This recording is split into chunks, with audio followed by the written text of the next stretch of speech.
भारत के 4 धामों के बारे में हम सभी जानते हैं। भारतीय धर्म ग्रंथों में बद्रीनाथ, द्वारिका, जगन्नाथपुरी और रामेश्वरम की चर्चा 4 धाम के रूप में की गई है।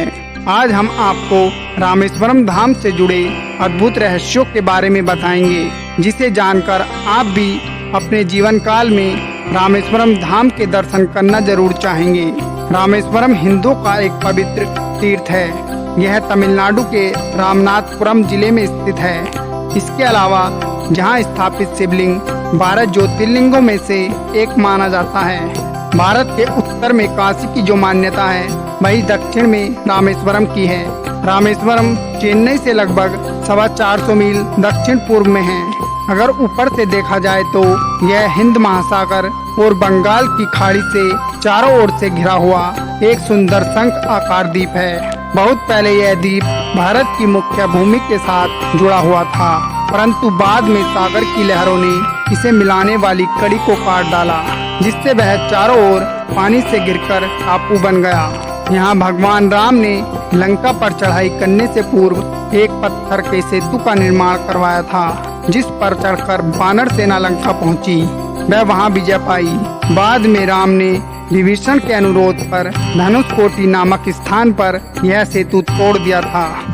आज भी इस 30 फुट सेतु के लंबे आदि सेतु के अवशेष सागर में दिखाई देते हैं। रामेश्वरम का मंदिर भारत निर्माण कला और शिल्प कला का एक अद्भुत नमूना है। अगर आप इसके द्वार को देखेंगे तो यह 40 फीट ऊंचा है। रामनाथ की मूर्ति के चारों ओर परिक्रमा करने के लिए 3 प्रकार बने हुए हैं। इसमें तीसरा प्रकार 100 साल पहले पूरा हुआ। इस प्रकार की लंबाई 400 फीट से अधिक है। दोनों ओर 5 फुट ऊंचा और करीब 8 फुट चौड़ा चबूतरा बना हुआ है। चबूतरों के एक ओर पत्थर के बड़े बड़े खम्भों की लंबी कतारें खड़ी हैं। प्रकार में और मंदिर के अंदर सैकड़ों विशाल खम्भे हैं, जो देखने में एक जैसे लगते हैं, परंतु पास जाकर जरा बारीकी से देखा जाए तो मालूम होगा कि हर खम्भे पर बेल बूटे की अलग अलग कारीगरी है। इन अद्भुत खम्भों को देखकर देश विदेश से आए सैलानी दंग रह जाते हैं। यहाँ के मंदिर का तीसरा प्रकार का गलियारा विश्व का सबसे लंबा गलियारा है। रामनाथ के मंदिर के बारे में सोचने वाली बात यह है कि इस मंदिर के आसपास चारों ओर दूर दूर तक कोई पहाड़ नहीं है, जहाँ से पत्थर आसानी से लाए जा सकें।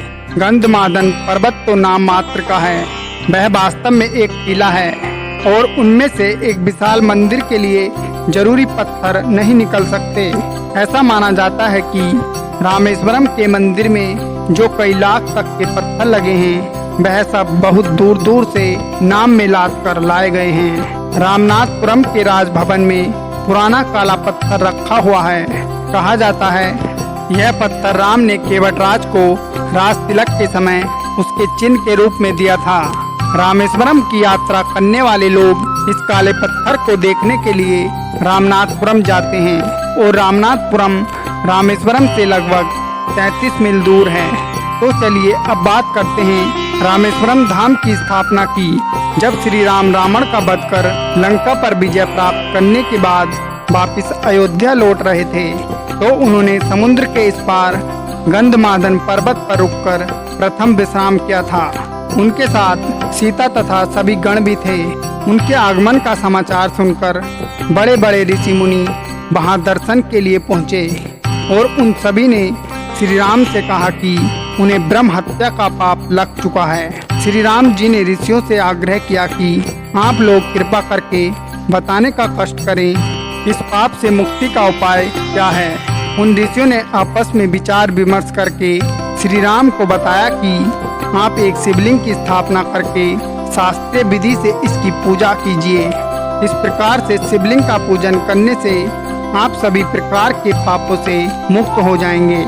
ऋषियों की सभा में उपयुक्त निर्णय होने के बाद श्री राम जी ने महावीर हनुमान को आदेश दिया कि आप कैलाश से शिवलिंग लेकर आएं। श्री हनुमान जी शीघ्र ही कैलाश पर्वत पर पहुंच गए, किंतु वहां शिव का दर्शन नहीं मिला। हनुमान जी कैलाश पर दर्शन पाने हेतु भगवान शिव का ध्यान पूर्वक तप करने लगे। उनकी आराधना से प्रसन्न होकर शिव जी ने उन्हें दर्शन दिए। उनके बाद शंकर जी से लिंग प्राप्त करके वह पुनः गंधमादन पर्वत वापस पहुंच गए। इस प्रक्रिया में हनुमान जी को काफी देर लग चुकी थी। मुहूर्त के बीच जाने की आशंका से तथा समय पर लिंग लेकर न पहुंचने के कारण ऋषियों ने मुहूर्त के अनुसार श्री राम जी से लिंग स्थापना करने की प्रार्थना की। माता सीता ने विचार करते हुए विधि पूर्वक बालू का लिंग बनाकर उनकी स्थापना कर दी। महावीर हनुमान जी ने जब देखा कि लिंग की स्थापना हो चुकी है तो उन्हें बड़ा कष्ट हुआ और वे श्री राम जी के चरणों में गिर पड़े। भगवान श्री राम ने उस समय पर हनुमान जी की पीठ पर हाथ फेरते हुए उनके आने से पहले ही लिंग स्थापित हो जाने का कारण समझाया। कारण बताने पर भी जब हनुमान जी को पूर्ण संतुष्टि नहीं हुई तो श्री राम जी ने कहा, तुम इस स्थापित शिवलिंग को उखाड़ दो। तुम्हारे द्वारा लाए गए शिवलिंग को उसी स्थान पर स्थापित कर देता हूँ। श्री राम जी की बात सुनकर हनुमान जी उस स्थापित शिवलिंग को उखाड़ने के लिए झपट पड़े। श्री हनुमान जी उसे उखाड़ने के लिए बड़ा जोर लगाते रहे और अंत में स्वयं धक्का खाकर 3 किलोमीटर दूर जा गिरे और काफी समय तक मूर्छित पड़े रहे। बहुत देर बाद हनुमान जी की मूर्छा दूर हुई। जब हनुमान जी की दृष्टि श्री राम जी के अंगों पर पड़ी तो उन्हें साक्षात परम ब्रह्मा के रूप में दर्शन प्राप्त हुए। हनुमान जी को बड़ी आत्मग्लानि हुई और वे झट से श्री राम जी के चरणों में गिर पड़े। उन्होंने भाव विभोर होकर भगवान राम की स्तुति की। श्री राम जी ने समझाते हुए कहा कि तुमसे भूल हो गई जिसके कारण तुम्हें इतना कष्ट मिला। उन्होंने बताया कि उनके द्वारा स्थापित शिवलिंग को दुनिया की सारी शक्ति मिलकर भी नहीं उखाड़ सकती।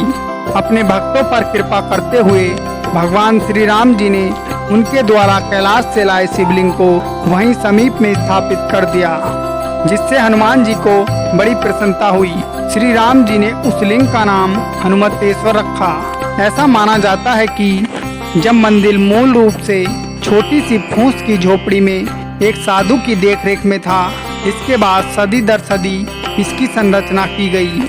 श्रीलंका के राजा पराक्रम बाहु ने 12वीं सदी में श्री रामनाथ स्वामी, श्री विष्णुधर और श्री विशलकश के चारों ओर गर्भगृह का निर्माण किया। इस मंदिर के गर्भगृह में स्थापित जो शिवलिंग है उसके बारे में कहा जाता है कि वह भगवान के द्वारा स्थापित किया गया था। यह कोई साधारण मंदिर नहीं है, यह धर्म और आस्था की मिसाल है। हर साल लाखों की संख्या में भक्त इस मंदिर में दर्शन के लिए आते हैं। कहते हैं जो मनुष्य परम पवित्र गंगा जल से भक्ति पूर्वक रामेश्वरम शिव का अभिषेक करता है अथवा उन्हें स्नान करवाता है तो वह जीवन मरण के चक्र से मुक्त हो जाता है और मोक्ष को प्राप्त कर लेता है। दोस्तों, अगर आपने रामेश्वरम धाम के दर्शन किए हैं तो अपने अनुभव हमें कमेंट बॉक्स में जरूर लिखिएगा। दोस्तों, वीडियो अच्छी लगी हो तो हमारे कमेंट बॉक्स में जय श्री राम जरूर लिखें और चैनल को तुरंत सब्सक्राइब करें।